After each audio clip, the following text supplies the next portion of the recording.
எத்தனை சாமி வந்ததையா, இது எந்தெந்த சாமி தந்ததையா, எத்தனை பாட்ட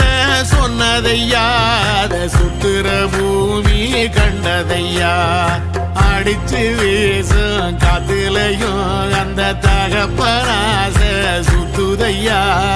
பிடிச்சு பூக்கும் விதையிலும் ஒரு வம்சத்து கதையே உள்ளதையா, 100 தலைமுறை சேர்ந்து செதுக்குன ஈர நலம் இது பாறையா, வாழும் வரையிலும் நீயும் விதைக்கிற கடமை இருக்கு கேளையா, கோடி விளக்காய் ஏந்தி கிடந்த வீடும் இருண்டது ஏனையா, மாட விளக்கா நீயும் வரத்தான் வீடும் ஏங்கி நிக்குதையா.